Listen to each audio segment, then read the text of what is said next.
pro wrestle machine. This one starts with a quote. Every man's heart one day beats its final beat. His lungs breathe its final breath.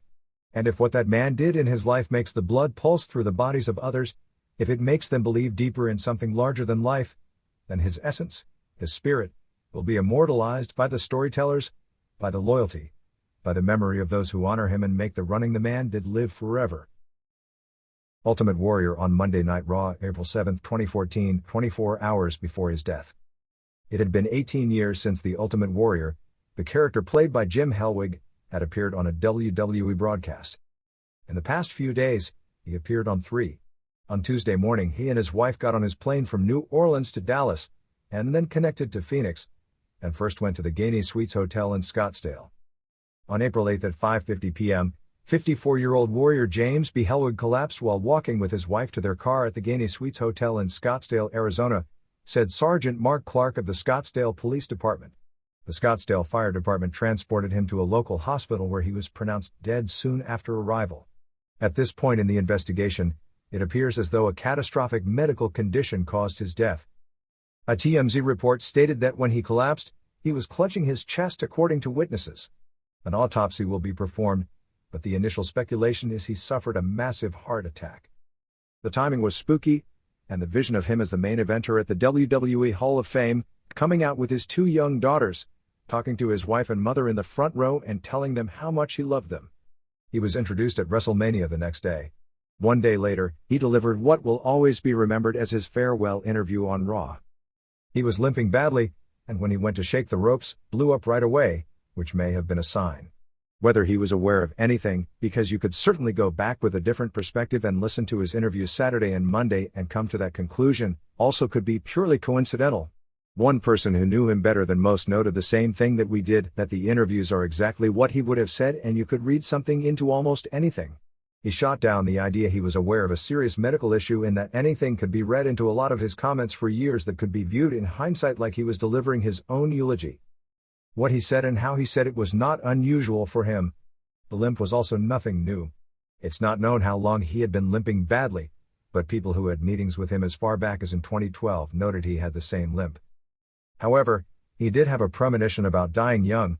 People who dealt with him said he spoke openly about what he did and the chemicals he used to become the Ultimate Warrior. He matter-of-factly said in recent months that he believed he would die young. His father and grandfather died in their 50s, and he would outright say that the drugs he took would probably take years off his life. He also succinctly said without prompting that he didn't regret doing what he did, because without doing it, there would not have been an Ultimate Warrior. James Brian Hellwig was one of the memorable characters in the wrestling industry. He got in by accident. He was a wrestler who, in many ways, along with Hulk Hogan, was characteristic of his time.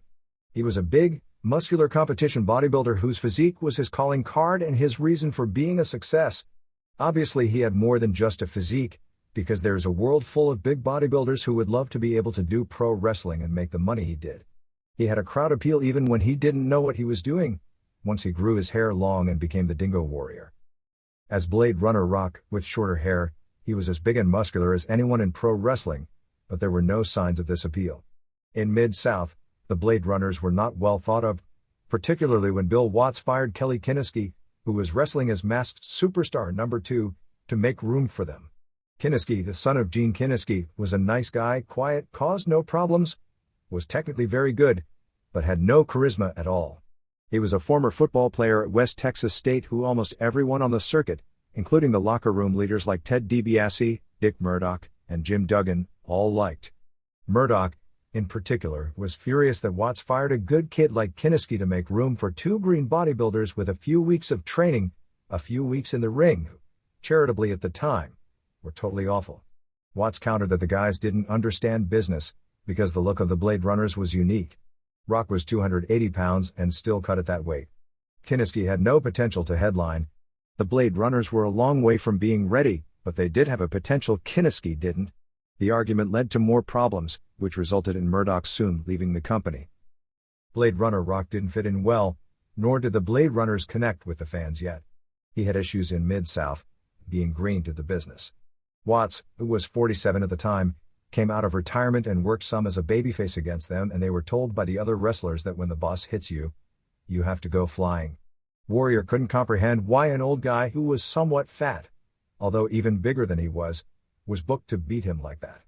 The reality is, Watts was the area legend at the time. There were other issues. He and Sting didn't get along well at the time. The feeling was Sting had a great attitude, and he didn't. He had already garnered a bad reputation after a short time in the business and quit. It was very possible his career was going to be over. But the Dallas promotion was wanting new talent, plus, they had built their company around good-looking guys to attract a female audience. The territory was past its peak.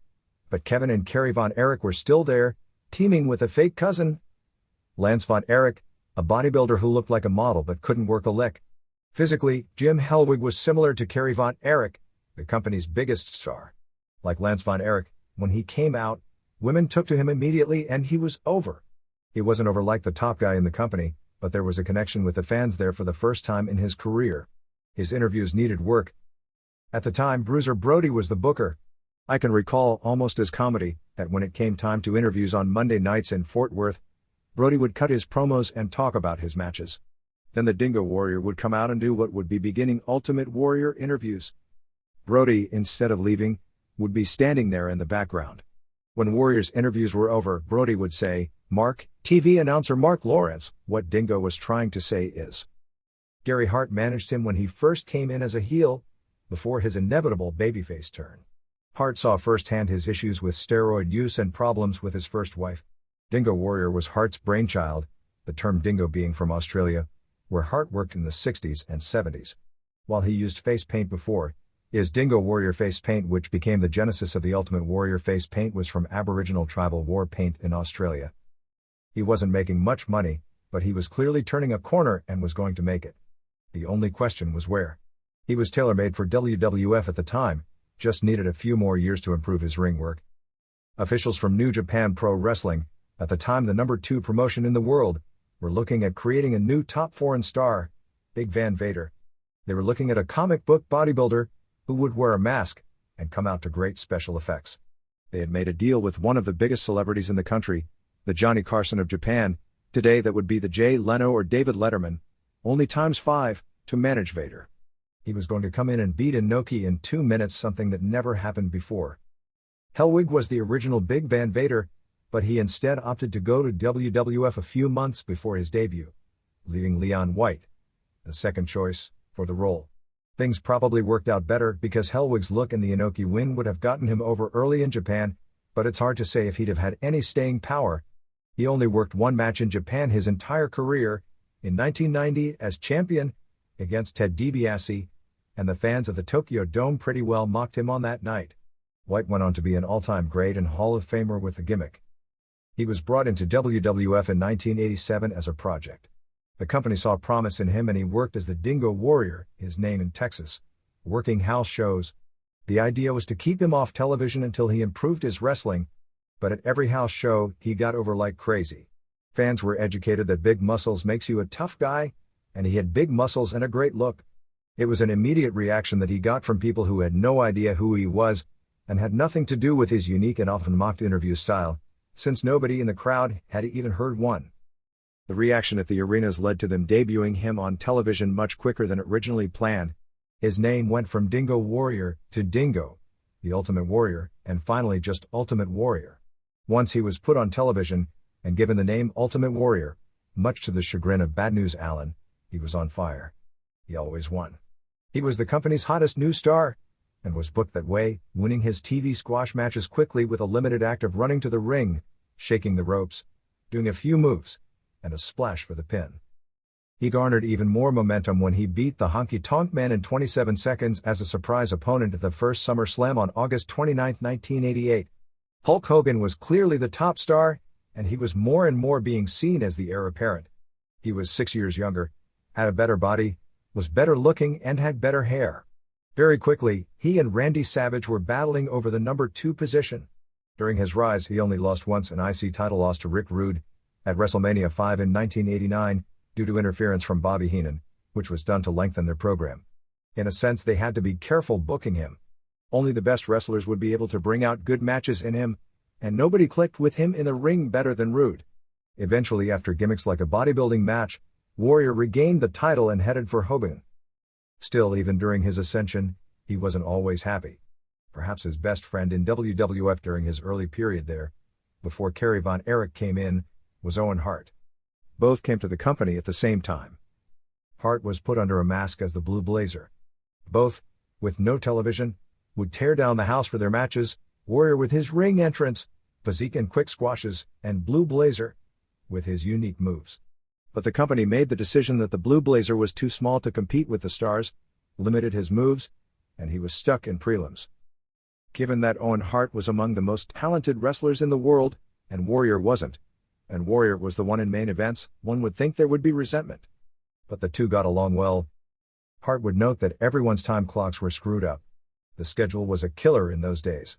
They'd really do almost 300 dates a year, crisscrossing the country, changing time zones, taking early morning flights.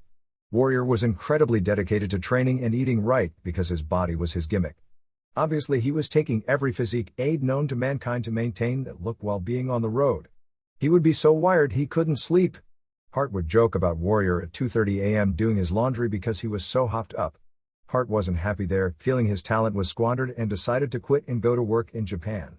Warrior, also not happy even though he was on top, wanted to come with him. Hart, in the nicest way possible, convinced him otherwise, just saying, Japan isn't for everyone. Until this weekend, Warrior's legacy was WrestleMania 6 at the Sky Dome in Toronto. The Ultimate Challenge, Hogan vs. Warrior, an unheard-of battle of babyfaces, with the WWF Champion versus Intercontinental Champion, was supposed to be the changing of the guard and the beginning of the new era of pro wrestling. Hogan put Warrior over in 22:51, when Hogan missed his leg drop and Warrior hit him with a splash, essentially the same finish Hogan would call when it was his time to put over The Rock. It was Hogan's master performance. The match, heavily choreographed because, as their WCW match years later showed, there was great risk otherwise, ended up being a shockingly good match. In some ways, with the exception of Hogan vs. Andre, because of the stage, and that Hogan lost, it was probably the second most remembered match of the era. The show sold out the Sky Dome in Toronto with 64,287 fans. The announced number that year was worked. As far as a real legitimate figure, it was the second largest of the time in North America, slightly beating a Hogan vs. Paul Orndorff match in Toronto, and behind Hogan vs. Andre at the Pontiac Silverdome. The gate of $3,490,857 US, and it was more than $4.1 million in Canadian dollars at the time, was the all-time record for pro wrestling, more than doubling the North American record set the prior year by Hogan vs. Savage. It also beat the $2 million plus world record set 14 years earlier by Muhammad Ali vs. Antonio Inoki. The pay-per-view numbers were under 500,000, which was a little disappointing compared to the previous few years' numbers. In that era, the babyface versus babyface dynamic didn't work as well as babyface versus heel that they had with Hogan and Savage the year before. Closed circuit attendance, a dying business by that time, was 53,000. The story was supposed to be the finish, the shocking moment where the ref counted 3. When Hogan returned to WWF at the end of 1983, after leaving the AWA, he would never suffer a pinfall loss. In fact, during his entire AWA run, which started in 1981, he never did. He suffered a few to Inoki in Japan and a tournament loss to tag team partner Stan Hansen once in Japan, but after 1981 or 1982, he no longer did any jobs. His lone loss to Andre was a crooked referee count. Hogan losing cleanly was momentous. Hogan's work was masterful. The story was supposed to be Warrior winning to set him up to be the new champion. Instead, the story was Hogan losing, as he had the sad look on his face, put the belt around Warrior's waist, and left to a thunderous reaction while Warrior stayed in the ring, clearly number 2. He was never the same after his biggest win. In the build to the match, he was the new fresh thing and fans at every arena cheered his name and booed Hogan's when the match was being promoted. But on that night in Toronto, even though he lost, Hogan was clearly the star. People say it was a split crowd, but it was clear even during the match. The cheering for Hogan was louder, although it was not a crowd that booed either man.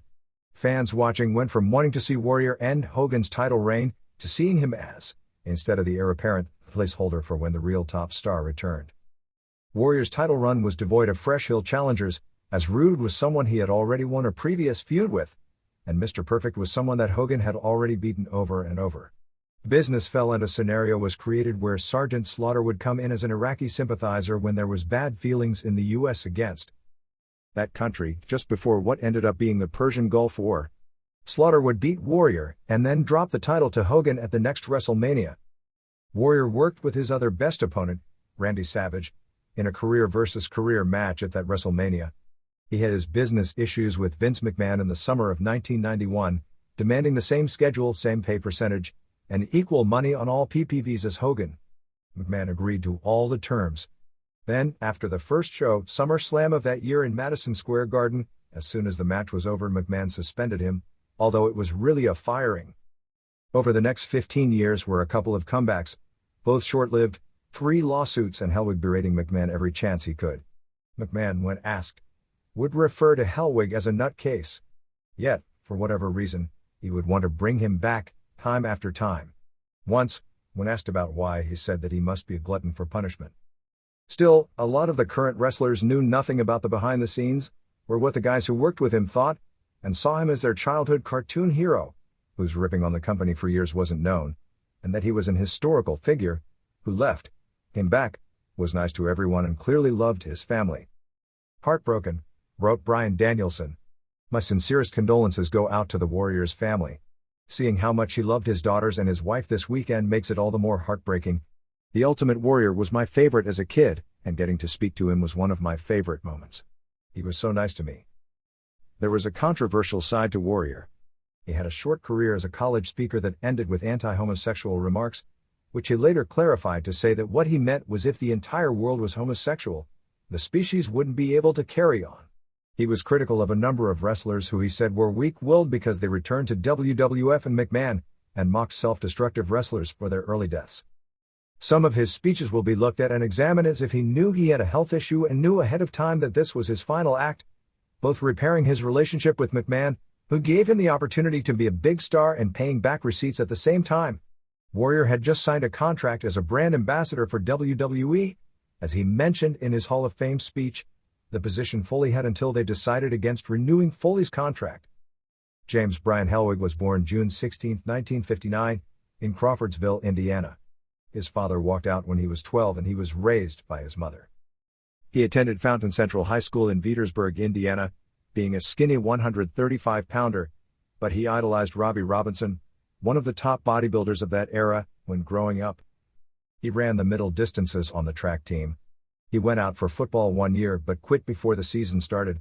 He was 6'1" and 160 pounds when he graduated high school, and he had already been lifting weights for 2 straight years at the time. He had a good physique, but he was not naturally a guy whose body exploded when he started weight training. He was solidly built as a college freshman at Indiana State University, but he looked nothing like a competition bodybuilder. He would look at photos of the bodybuilders of the time in magazines and tell people at the time, "I can't wait until I get that big."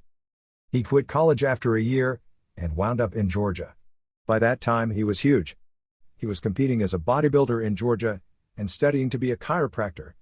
Once after he'd had a 7-figure year as a pro wrestler, it came out that he had defaulted on his student loans to Life Chiropractic College in Marietta, Georgia. He won Mr. Georgia in 1984, and placed 5th in his class at the Junior Mr. USA contest in 1985. He was in Southern California training for his next contest when Rick Baseman spotted him in the gym and recruited him to join his concept of Power Team USA, with Steve Borden, who later became Sting, Steve DeSalvo, Dave Sheldon, who wrestled as the Angel of Death and passed away young, and a few other bodybuilders. He and Borden quit the camp after only a few weeks and were hired by Jerry Jarrett, first as the Freedom Fighters, Jim Justice Hellwig and Steve Flash Borden, doing essentially the gimmick that Baseman came up with. Then they were turned heel, managed by Dutch Mantell, and called the Blade Runners. Hellwig was Blade Runner Rock, and Borden was Blade Runner Sting. Because they started together in camp, and on the road, and then one became the rising star in WCW while the other was the rising star in WWF at the same time, there was always the idea that he and Borden were friends. But both over the years said that they were not friends, especially when they parted ways. Hellwig had issues in Mid-South wrestling with Bill Watts, quit the company and wound up in Dallas where he became Dingo Warrior. Blade Runner Sting became Sting, with Eddie Gilbert's Hot Stuff Incorporated, and Gilbert saw him as a future superstar as soon as he turned him babyface against him. Because he came and went so often, there was always a lot of curiosity about him. Whenever he would return, there would be tremendous interest. When he was gone, people always talked about him. Once, when he came back at about 235 pounds in 1992, there were rumors that he had died because his heart exploded, and was replaced by another Ultimate Warrior. Once, when they tried and failed to bring him into WCW, they created a clone of him called Renegade who they tried to push, and it led to Steve Austin temporarily shutting down a WCW taping when he refused to put Renegade over. In 1998, after what appeared to be his final split with WWF 2 years earlier, Eric Bischoff brought him into WCW, essentially for Hogan to get his win back from 8 years earlier. Even after all the problems, McMahon panicked at the idea that Warrior would work for the opposition and made another play to get him, failing this time. Warrior's debut on Nitro was memorable. He drew a quarter hour that was incredible for its time and blew the roof off the place. But his long interview saw viewers start tuning out. In week 2, he meant nothing for ratings, and in other appearances, people tuned out. His match with Hogan was not good, and that's being kind. Really, it was a disaster. It did above average pay-per-view numbers, about 300,000 buys, but hardly what one would have expected for the first match 8 years in the making of one of the most famous matches of all time. The more Warrior was on television, and the more bad angles they saddled him with, the less he met. If WCW had just announced Hogan vs. Warrior, and never even put him on television or done an angle, business would have been significantly larger. But Hogan got his win back. Warrior wasn't used after losing, even though he was on a highly paid contract that had a long time left. Aside from a 2008 show for New Wrestling Revolution in Barcelona, Spain, against Orlando Jordan, he retired from wrestling shortly after the WCW stint, and never appeared on National Pro Wrestling Show again. He had legally changed his name to Warrior in 1993. It wasn't because he was crazy, but because of legal issues with WWE. WWE tried to prevent him from using the Ultimate Warrior name in personal marketing. He tried to claim use of the character and name, since he was Dingo Warrior in Texas doing pretty much the same act. The actual name Ultimate Warrior came from Bad News Alan Coage, who wrestled as Bad News Brown in WWF, a former Olympic bronze medalist in judo and badass who referred to himself as the Ultimate Warrior in the 80s on promos. The WWF couldn't stop him from using his real and legal name in marketing. Still, they fought Ultimate Warrior, but once he changed his name to Warrior, he was able to market himself using that moniker. Warrior married Shari Tyree, highly paid stripper, before getting into wrestling, as a bodybuilder in 1982.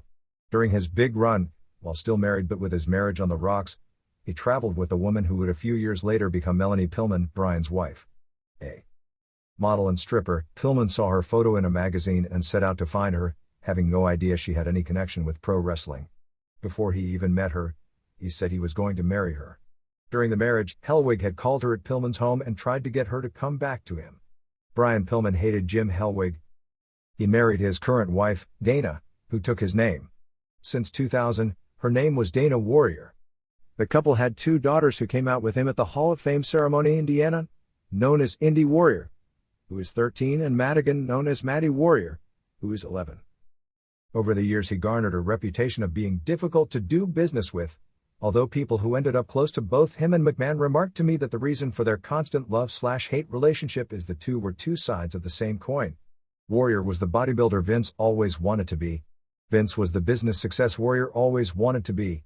Both saw things from their own perspective and neither was good at people questioning their ideas. When Warrior tore his biceps a few years back and needed surgery, he was given a rehab program by his doctors and noted he threw it away, and began doing curls with light weights right after surgery, squeezing at the top like he always did, exactly what his surgeon told him not to do. He remarked that doctors don't know what they were talking about. The mentality comes from the steroid bodybuilder world he lived in before and during his wrestling career. When he was growing up, like all athletes, they heard the American Medical Association say that steroids do not aid in building muscle, and whatever weight gains were bloat from water retention. Anyone who had spent any time in a gym and seen the results on real human beings knew that was a crock, so began questioning anything and everything doctors said. After Chris Benoit killed his wife, son and himself, Warrior made appearances on Fox News talk shows, and when the subject of steroids came up, tried to explain how steroids were actually good for you and doctors don't know what they are talking about. On the surface that sounds silly, having been around pro wrestling and the crazy death rate of his generation, but there were always excuses and other drugs that could be blamed. And in most cases of the drug deaths, they were guys who did a lot of different things for a long time, so you couldn't single out any specific thing. Warrior joked on Saturday night about blowing up during his interview. On Monday, he came out to shake the ropes. He got very tired doing little and he wasn't moving well. If you look at the history of pro wrestlers from the period where Warrior was a superstar, premature deaths were hardly the exception. But the timing was crazy. Had it not been for something very unique, almost a fluke regarding 2K Sports and the most recent video game, nobody would have even thought of Warrior for this year's game. Once they did, and Vince, perhaps grudgingly, approved of him being in the game, that opened the door to business meetings which led to him headlining the Hall of Fame. But it was Paul Levesque who put the deal together to get him in the Hall of Fame and bring him back into the company. Warrior had nothing but good things to say about Levesque this go-around, even though he still got his dig in at him for comments made on the DVD in the Hall of Fame speech. Realistically, his return was brokered by 2K, which had people working almost full-time jobs for months on end to keep him happy and from backing out of the deal. But in WWE, it was pretty much all Levesque.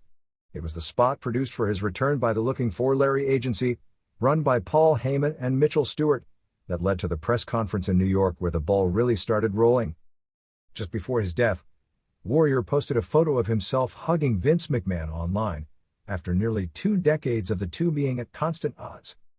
As a pro wrestler, Warrior, like other notables from Dano O'Mahony to Bill Goldberg, was a shooting star. They got over in record time and became the biggest stars of their era. But for different reasons, their careers were short. I always thought that Warrior would forever be known for squashing Honky Tonk Man and pinning Hulk Hogan. Instead, while those memories will remain, he will be the guy who was a big star, was off television for 16 years, came back as a much smarter and more reflective human being, and you could see so obviously that he lived for his kids. Whether the Hall of Fame is real depends on the viewpoint of the person involved. Warrior had decried it as fake for years, but there is no doubt he was in his glory getting things off his chest, treading thinly on some and settling debts with others. If it wasn't a big moment for him at the time, he wouldn't have brought his girls on stage. The family had 2 homes, one near Scottsdale, Arizona, and the other in Santa Fe, New Mexico, where the family now lives. His daughters were homeschooled. He loved to take his family to Disneyland or Disney World. When he wasn't home, he was constantly calling home. But he was always trying to rekindle his stardom. He had tried and failed to get a number of television projects off the ground. One idea was the Warrior Project, a semi-scripted inspirational reality show where he's trying to save celebrities and musical acts caught up in the world of sex and drugs and have them focus on living a clean life, but there was little interest. He also worked with ex-WWE writer Court Bauer on a 2012 project for the Cartoon Network called Parts Unknown, an animated series based off the Clone Wars series. A number of people working at the network grew up during the height of his popularity, and key decision makers were interested. They had scripts, came up with licensing ideas, and the network was ready to give them a green light. Then, he made all kinds of unrealistic demands at the last minute which killed the project dead. Bauer noted that he did a 3-hour interview with Warrior, where he felt Warrior came off great in it. Then he demanded it never see the light of day, threatening to sue if he was to ever air it. He was a big fan of Steve Austin, and he was flattered that CM Punk put him over on Twitter and liked Punk's bluntness. He made it clear that he didn't want to play the Ultimate Warrior character anymore. He didn't shy away from it, but he didn't want to be like Hulk Hogan, who's never escaped from his character, feeling he had more to offer not playing a raving maniac. He thought it was pathetic that guys in wrestling who were no longer active would continue to do their gimmick. Even before the 2K Sports deal brokered his return, he was open to doing business with WWE, saying the past was the past, but it would have to be on his terms, and he wanted a public apology for the DVD. In the end, he never got that apology. Like children of so many pro wrestlers from that era, his girls, who were born after his wrestling career ended, were still young when their father was gone. I have no doubt he wanted those girls to be proud of who he was and have this great memory of his last stand in a business they never experienced, since his wrestling career ended before either were born. Instead, it is going to be tied in with the worst memories of their lives. Jim Hellwig grew up without a father from the age of 12. He did not want his daughters to do the same. And that is the real tragedy. By Frankie Kazarian. Like anyone reading this, I absolutely loved wrestling as a kid. Still do. Always will. Early, I loved the great athletes of Ricky Steamboats, Tito Santana's, Bret Hart's and the British Bulldogs. Then all of a sudden, he hit the scene. This guy who looked like something off the cover of the heavy metal albums I was just getting into at the time. A warrior. A real-life warrior. An ultimate warrior. The hair. The colorful face paint. The streamers. Jim Johnston's iconic heavy-chugging riff that propelled him to the ring. I was hooked. I had a new favorite, and so did my dad. My mother and father are and have always been my biggest supporters. They took me to as many WWF shows as they could afford at the LA Sports Arena. Every time, my dad would paint mine and my friends' faces like the Ultimate Warrior. Without fail. Each time with a different color scheme, of course, as to keep up and not get redundant. Fathers and sons bond over many things. I am blessed enough to share many interests as my dad. But one thing we both loved was the Ultimate Warrior. So much so that when my sister got married, it was on April 1st, 1990, the day the Warrior beat Hogan at WrestleMania 6. She got married in Vegas, 3 hours away. What were we gonna do? This was the first pay-per-view we had to have recorded. A family friend had to come to our house, order the pay-per-view, put a VHS tape in the VCR, hit record, watch the whole thing, then hit stop at the end. Upon returning home, the first thing we did was watch the recorded show. Then the moment came. Hogan missed the leg drop. Warrior splashed. Warrior won. He had the IC and heavyweight champion. My dad, who had gotten the flu earlier that day, immediately pepped up, stating that the win had made him feel better. Fast forward to 1996. Warrior was coming back to the WWF, returning at WrestleMania 12 here in SoCal at the Pond of Anaheim. Guess who was there live in attendance? Me and my dad. When I was extensively researching wrestling schools, which was the first I reached out to? Yep, you guessed it, the Warriors Academy of Wrestling. See a theme here? I do not mean to sound sappy or ramble on about my childhood memories. I just wanted to share with you a little bit of what makes me the wrestler, and the man I am today. A boy who bonded with his father over a shared devotion over this amazing character known as the Ultimate Warrior. I watched him this past Saturday, Sunday and Monday with a huge smile on my face, recollecting on the many hours of happiness he brought me. An hour ago I read that the Ultimate Warrior had passed away. I was stunned. Speechless. Heartbroken. Confused. This couldn't be real. As I sat in my car, I picked up my phone and called my dad. As expected, he was devastated to hear this terrible news. Just as bummed as I was. But I'm certain he, like me, will now cherish those face-painting, TV-screaming at memories just a little bit more. Thank you, Warrior.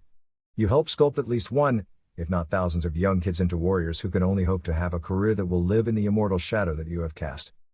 The death of the Ultimate Warrior, born James Brian Hellwig and legally known as both James Brian Warrior and just plain Warrior, was due to a massive heart attack. The nature of the death was expected, as Warrior collapsed, clutching his chest, on April 8th, at about 5:50 p.m., while walking with his wife, Dana, to their car, in the parking lot of the Gainey Suites Hotel in Scottsdale, Arizona. The Maricopa County Medical Examiner's Office listed the cause of death as atherosclerotic and arteriosclerotic cardiovascular disease, after a preliminary autopsy that was concluded on April 10. The cause of death was similar to a large number of pro wrestling deaths from the heavy drug era of pro wrestling when Warrior was a headliner. The office is proceeding with a death investigation, attempting to find medical history by speaking with his doctors, as well as investigating what would have caused the heart attack, including obtaining toxicology reports. It could be as long as 3 months before the investigation is complete. Warrior, who was 54, was not shy about noting his use of anabolic steroids, which took him from 155 pounds at his high school graduation in 1977, and he had already been lifting weights for years, starting, based on different interviews he had done, either from the age of 11 or the age of 15. That 155 pounds after years of lifting is shocking, because most people are going to make the majority of their gains in their first 2 or 3 years of hard training. It is not known when he started using steroids, but he was competing in bodybuilding contests starting in 1982, so it would likely be before that time. He competed in the Collegiate Mr. America contest in 1983 at 209 pounds.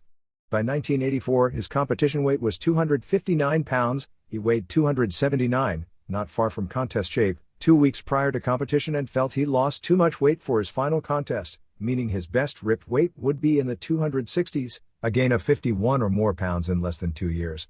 As a pro wrestler, he weighed 285 pounds when he broke into the business in late 1985. He ranged from 262 to 275 pounds on what was a killer WWE road schedule during his 1988 to 1991 heyday, where, for the gimmick, he had to remain cut virtually year-round. While TMZ reported his death as natural causes as to mean neither drugs nor alcohol were directly involved, Kerry Gerchik, The communications director for the Maricopa County Medical Examiner's Office stated that the initial ruling of natural causes was to mean the death was from a homicide, suicide, or natural causes, and both homicide and suicide had been ruled out. Toxicology reports will not come back for several weeks, if not longer. It is not believed any more information will be released publicly until the completion of the investigation. We will continue to do a medical death investigation until we get to the point where we scientifically understand how he got to that point, where he suffered the heart attack, said Gerchik.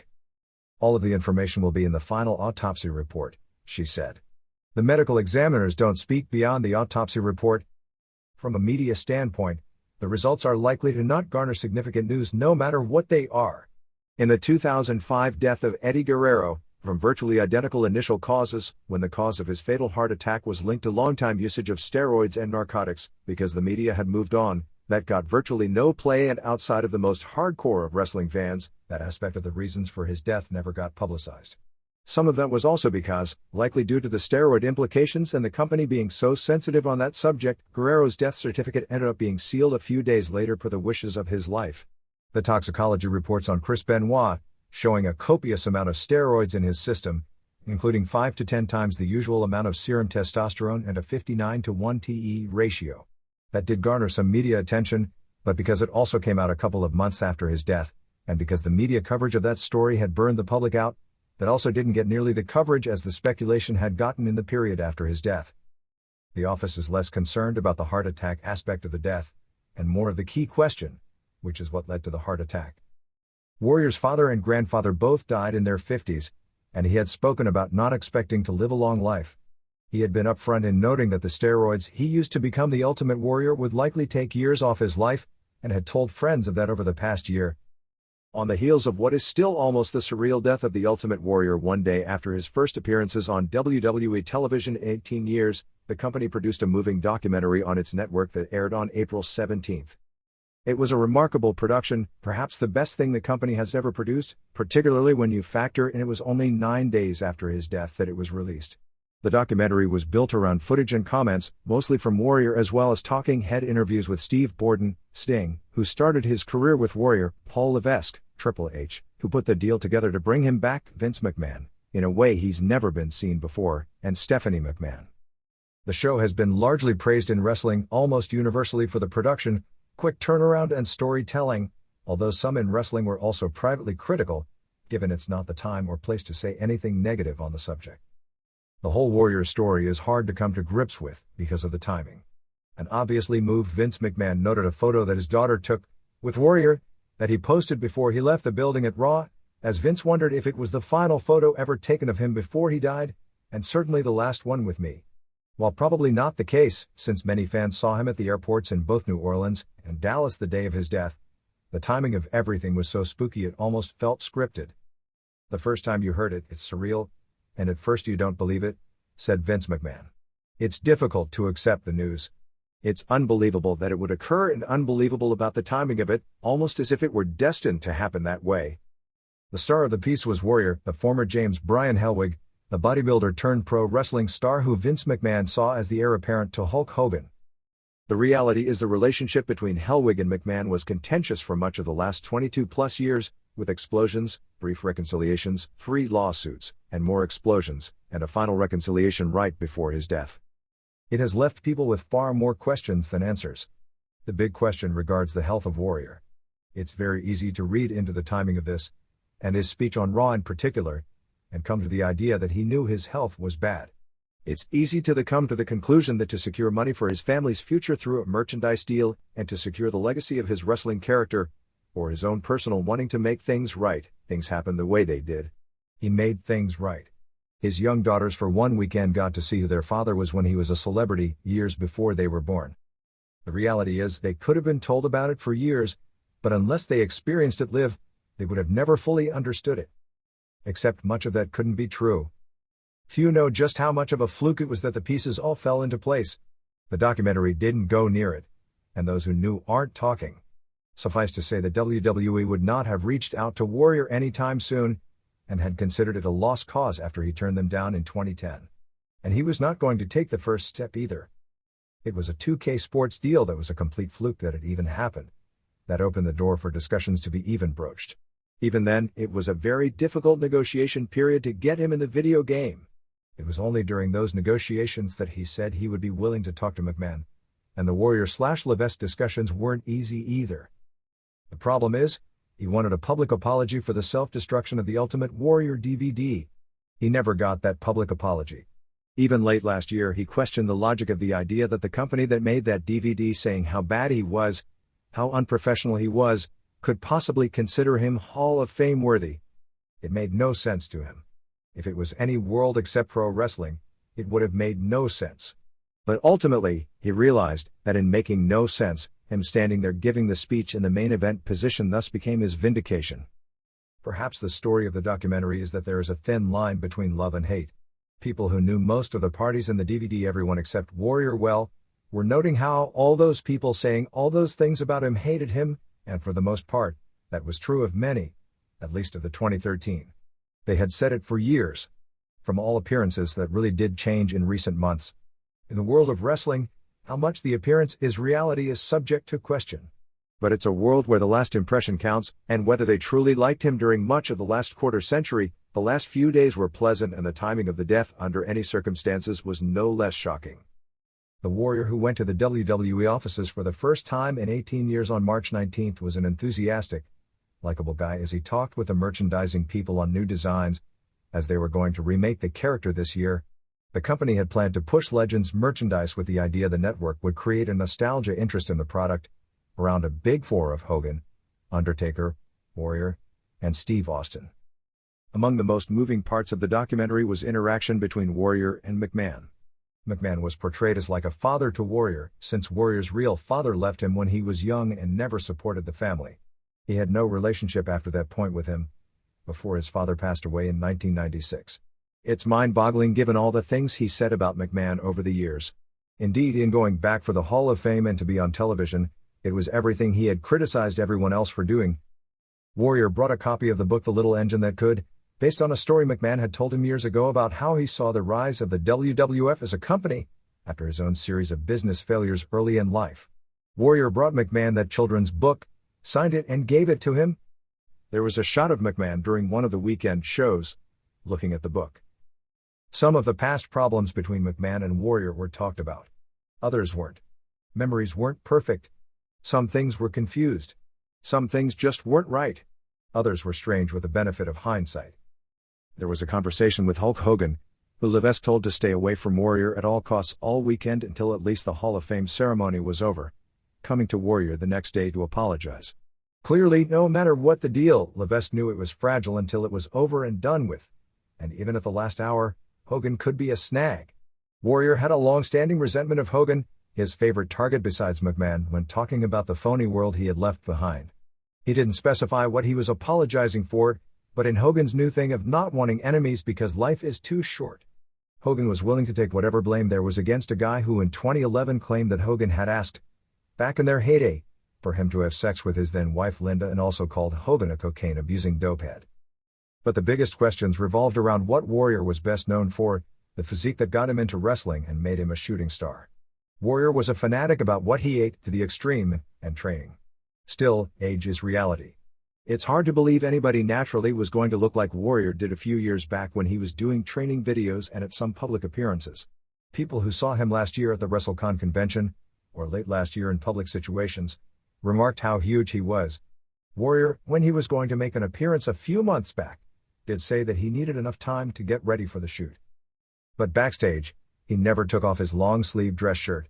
It was shocking how you could see how small his arms looked even in a dress shirt. That isn't bad. Perhaps it was a sign that he had grown up, in the sense he had young daughters and had told people in the last year that he was well aware what he had done was going to take years off his life. It also could be injuries. He had torn both his biceps, the right in 1996 and the left in 2012. He had surgery on his left biceps in 2012, and ignored everything his surgeon and rehab people had told him, and even, in a video, laughed at them when telling him to take his time and only lift extremely light. He noted he was told to keep his arm in a sling and immobilized for 9 days. He took off the sling on the drive home from the hospital and was doing curls with elastic bands immediately, and with weights soon after. He was told nothing heavier than 5 to 10 pound dumbbells, and not even that for 6 weeks after surgery, and no using his normal weights for 6 months. Instead, he was using weights within days and using 35-pound dumbbells for 12 strict reps with a squeeze at the top 4 weeks after surgery. Perhaps you could say some athletes heal faster than normal. But he was 52 years old at the time. In the last year, he had more problems with his biceps and his shoulder. He had been limping for years. Those who had been around him over the past year noted the limp had gotten a lot worse even in the last couple of months. Even before his death, people had noted to me that he was seemingly out of breath and sweating profusely at times over the weekend, including during his speech. But he was seemingly out of breath and sweating profusely months ago at appearances as well. Warrior out of breath dated back to his wrestling career when that was part of his calling card with the idea his opponents would have to cover for him. He even joked about it in his Hall of Fame speech. He was not one to listen to doctors, or go to them most of the time. It was ordered to shoot him to try and not let people see how badly he was limping on Raw, though it was evident. And there was no hiding how out of breath he was just by shaking the ropes. It's one thing for an old man who no longer trains to be like that, but he was someone who was a stickler for training. Did he change his training or approach to training? Was he hurt and couldn't train? Did he have a health issue he was aware of? Obviously one or more of those things were true. Borden, who only traveled with him a short period of time and didn't know him for very long before they started their careers together, was shaken up. They were the same age. They started in the business together. Because of that and the fact each man's early career had striking similarities, he was always associated in some form in people's eyes with him. Warrior's photos as a competition bodybuilder were shown. He noted while he was going to chiropractic school in Atlanta that he was more into training than school. He won Mr. Georgia in 1984 and went to California to prepare for higher-level national competition. He wanted to be a pro bodybuilder, but living in Georgia was aware of the top wrestlers like Ric Flair and Dusty Rhodes, and since they were considered big TV stars at the time, figured they were pulling in big money. While Warrior was physically larger than a lot of pro bodybuilders and in 1985, at nearly 300 pounds, was so big people did a double take when they would see him, even when he was in Gold's Gym that was populated by bodybuilding dreamers and bodybuilding royalty. He didn't have the right genetics, and that was not due to a lack of effort, to compete favorably on the professional stage and never place top 5 in any national competition. But as far as being a bodybuilder who would look good in a professional wrestling ring, the late 80s Ultimate Warrior was as close to perfect for his time, and that was an era that fans and promoters judged talent and toughness very much by what someone's size and body looked like. There was no UFC to give a reality check to what happens to big stiff guys in fights. The fans who had even the beginning ability to dissect who was really doing what to make a match were the minority. It was a giant fantasy world of fantasy people, and he was the closest thing to a comic book character. A lot of older wrestling fans saw through him. But for kids growing up at the time, they saw him as something and maybe with nostalgia, remembered him as something a lot better than when they saw him. It was time and place. While he was certainly popular in his comebacks in 1992 and 1996, after the brief initial honeymoon reactions, he never got over like he did the first time. In WCW in 1998, his first day saw curiosity of his return be gigantic. Even Ric Flair's return after a lawsuit settlement, while more memorable, didn't draw the ratings of Warrior's return. But the honeymoon ended sometime late in his first 18-minute promo. The more he was on TV, the less he was over. His ratings drawing power was gone by the third week in. He was booed in many cities and it was clear they had no idea what to do with him, past make sure he got in the ring and Hogan got his win back from 1990. Through Ed Connors, who ran Gold's Gym at the time and was a guy who seemingly knew everyone, he was put in touch with Rick Baseman. Baseman had an idea of training the biggest and best-looking bodybuilders, and using that as his entree to get into pro wrestling. Baseman had seen, in particular, how big the Road Warriors were in 1985 as heels, and wanted to find all-American-looking guys who could be babyfaces to oppose them, with the concept of Power Team USA. Hellwig and Borden ditched Baseman quickly after he set up their training at a racquetball gym. They sent all the promoters photos. Only one even responded back. Jerry Jarrett saw the photos and gave them a start date. While Jarrett got them their foot in the door and Borden was always indebted to Jarrett, they actually didn't last long before he let them go. Bill Watts brought them in as a project, and it was a controversial call because his was a working-based company and they were as green as they could. Watts and Hellwig had conflicting egos, and if you think about it, the versions of each man in 1986 couldn't have possibly got along, and they didn't. Hellwig and Borden didn't get along and Borden stayed and Hellwig left. Warrior said that Borden was a guy who didn't want to think for himself and wanted everyone to think for him. He wanted to think for himself. Borden categorized Hellwig as a guy who wasn't shy about stating his opinion on every single subject. The documentary went through videos shot of him in Mid-South, where both he and Borden looked much larger than they would when they each became stars. It followed him through Dallas, where he came in as a heel, but the girls liked him so he turned to team with the Von Erichs. They went to early clips from WWF, his television debut as Ultimate Warrior against Terry Gibbs in 1987, his match with Honky Tonk Man where he won the IC title in 1988, his title win over Hogan at WrestleMania 6 in 1990, and his title loss to Sergeant Slaughter in early 1991 to set up his WrestleMania 2 career versus career match win over Randy Savage. Slaughter said that Vince McMahon had told him on the day of the 1991 SummerSlam show in Madison Square Garden that Warrior had just held him up for $500,000 in cash the day of the show. He said that McMahon told Slaughter he was going to give him the money and then fire him after the match. Back at that time, everyone in wrestling was under the assumption Warrior made demands on McMahon right before the match. McMahon agreed, got the match in the ring, and as soon as the match ended, fired him. It was a theme of the self-destruction tape told in detail by Hogan, who claimed he told Vince they should handle it old school, with the idea guys would get Warrior in a room backstage and do a number on him, and perhaps break his leg and end his career. Even though he distinctly told the story in 2005, in his 2009 deposition for one of Warrior's lawsuits, Hogan claimed to not recall ever saying it. When the tape was shown of him saying it, he couldn't recall who told him Warrior held up Vince, nor did he know if Warrior held up Vince. For whatever reason, that story has been told so many times it's become truth, like Andre the Giant being 7'4". After his death, it was portrayed that way in the documentary. In reality, Warrior and McMahon had an issue that started when the general manager of a TV station, in the days when local syndication was the lifeblood of wrestling, told WWE syndicator Joe Perkins that he was going to pull the show from his station because he asked Warrior for an autograph for his son and Warrior blew him off. He was mad Warrior embarrassed him in front of his son. Vince ordered Warrior to videotape an apology, which Warrior was furious about, and would never admit to blowing off the autograph request, even though that was his reputation at the time. On July 10, 1991, Warrior demanded a release on $550,000 the company had allotted him to buy his home in Arizona, which, even though he felt it was too small because he thought it was less than Hogan got, he would accept that figure as his payoff for his WrestleMania 7 match with Randy Savage. But from that point forward, he wanted it in writing that he would get equal pay as Hogan for every pay-per-view show, major event, as well as the same percentage as Hogan for house shows, 5% of the after-tax gross in small markets, 4% in major markets, merchandise and the 900 line. 3 days later, McMahon agreed to all terms.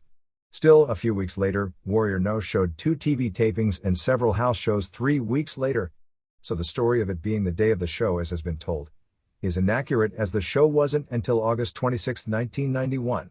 Warrior did not receive $500,000 or $550,000 for working that SummerSlam show. He got $75,000.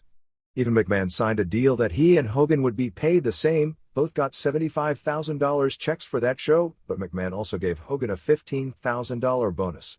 In Warrior's Hall of Fame speech, he smiled as he pulled out a check out that he had in his suit jacket and said something about it being his SummerSlam 1991 payoff. While never fully explained, the belief was it was his $15,000 bonus from the match 23 years earlier, so he was finally paid the same as Hogan. McMahon's explanation for agreeing to terms that he later said he had no intention of delivering was that he already had advertising and weeks of promotion out for SummerSlam with Hogan and Warrior vs. Slaughter and General Adnan and Colonel Mustafa, Iron Sheik, as the main event. As soon as the match ended, McMahon suspended him and wrote him a nasty letter noting that he had paid him $1.3 million over the previous year in total, and that he would not pay him the same as Hogan, even though McMahon had agreed to that deal in writing. He said Hogan was a bigger star, a bigger draw, had a better reputation in and out of wrestling, stating the line that Warrior remembered for years, when McMahon wrote, "You have become a legend in your own mind." Warrior noted that line in his Hall of Fame speech in saying that his being there in the main event position at the 30th WrestleMania Hall of Fame and the crowd reacting the way it did was proof the Ultimate Warrior character was a legend. He returned in 1992 at WrestleMania.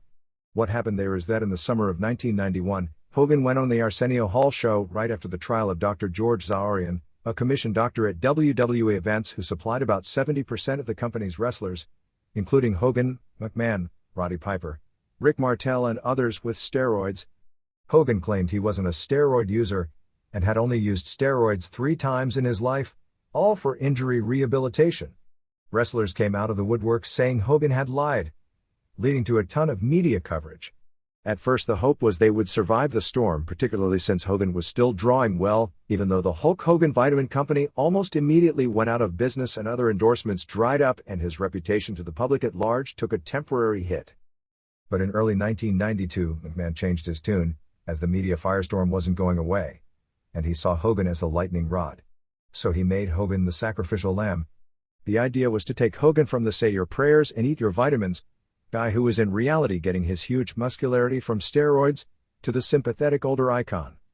The idea was to garner sympathy for Hogan by teasing that WrestleMania 8 could be his retirement match. He made the decision to send Hogan on a hiatus after WrestleMania.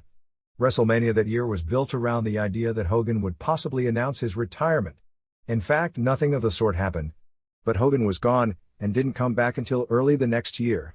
To take his spot as the top guy, Vince didn't have any confidence in his own roster of stars to give anyone that position. So he called back Warrior. The plan at the time, since McMahon had wanted Randy Savage to beat Ric Flair for the WWF title, was for Flair to regain the title a few months later, get into a program with Warrior, who would win the title at a major show in late 1992. In the summer of 1991, before Warrior left, McMahon, in response to several mainstream media stories coming off the Zaurian trial, said that he would steroid test his wrestlers. He also claimed he would steroid test his bodybuilders, none of who seemed to believe such a thing was possible at the level they were at. It was months later when he had his first test, and half the people in his wrestling promotion tested positive for steroids. McMahon said that everyone who tested positive had to get off, which would be shown by lowering their levels in subsequent tests. No other drug program in sports had that type of thing built into it. Other drug testers said to accurately determine level lowering was not even possible, and a guy was either a positive, and should be disciplined, or a negative. Still, Warrior was brought back, and tested positive for steroids in every test upon his return. He was never suspended on the grounds his levels were said to be lower in every test. One test showed a new steroid in his system, so that couldn't possibly be levels lowered. Warrior claimed he got it from a tainted supplement, so he wasn't suspended there either when Dr. Mauro Di Pasquale, the head of the program, believed his explanation. That steroid never showed up on a subsequent test. However, McMahon found out, apparently when Warrior told him, complaining about how his shipment from the UK for growth hormone for he and Davey Boy Smith, sent to the home of his chauffeur, Wendell Robinson, was seized and all he got was an empty package. McMahon made the call to put the title on Bret Hart, out of nowhere, in a dark match at a television taping in Saskatoon, Saskatchewan, feeling he needed to make an instant top babyface. It was government officials confiscating that package that was the reason McMahon, having his back against the wall and needing a new top babyface, gave Hart his first title run. This situation was really strange for several reasons. First, and this was Hellwig's claim, growth hormone was not on the company's banned drug list in 1992. McMahon on the documentary claimed Warrior and Smith were experimenting with growth hormone, which he said was new in those days, and nobody knew anything about it. McMahon said that Warrior was offended that McMahon got rid of him over it and it caused a rift between them. He also said that Jim was missing dates, which was another reason he got rid of him. McMahon evidently confused his missing the dates in the summer of 1991 with the dates he missed in 1996, which caused him to be fired that year, because on this run, that never happened. What's curious to me is that in early 1992, before Warrior had even returned, both McMahon and Di Pasquale had claimed that they were instituting the first test for growth hormone. The funny story was USA Today ran a story where McMahon talked about how they had a new test for GH on the same day. The same paper ran a story about how GH was being used in track and there was no test. In one story, the best drug scientists in the world had no test, but Vince McMahon did. McMahon and I during this period had talked about growth hormone on a number of occasions, with McMahon also claiming they could test for it because unlike sports leagues, there was no union, so he could have things tested for from his talent other sports couldn't, and claimed there was no way anyone could get away with using it in his company. Yet, his actual program evidently didn't ban it. And here we are 23 years later, and it's only been a few years since a test has actually existed, and it doesn't work very well nor catch almost anyone, and many major sports, including WWE, still don't test for it. And in all drug-tested sports, the belief by athletes is it can be used with impunity. Warrior noted that after his 1996 departure from WWF, that Hogan called a few times trying to get him to come to WCW. Also not in the documentary, but only a month or so after the 1997 Survivor Series, when McMahon wasn't certain about the future of his company, which actually started to explode only a month after with Mike Tyson's angle with Steve Austin on Raw, he offered Warrior a $750,000 per year 5-year contract. Warrior turned the deal down to take a more lucrative WCW deal. But after he signed with WCW, they brought him in, had him lose to Hulk Hogan, and after one last Nitro appearance after the match, never used him again. They showed a clip of the Hogan-Warrior match, which was supposed to end with Hogan throwing a fireball at Warrior's face. But fireball never lit and he threw nothing in Warrior's eyes. Warrior sold it anyway. Then they had to improvise, which Warrior wasn't good at. The match was horrible even before the fireball. Hogan called it one of the 10 worst matches of his career, but said all the blame should be placed on himself.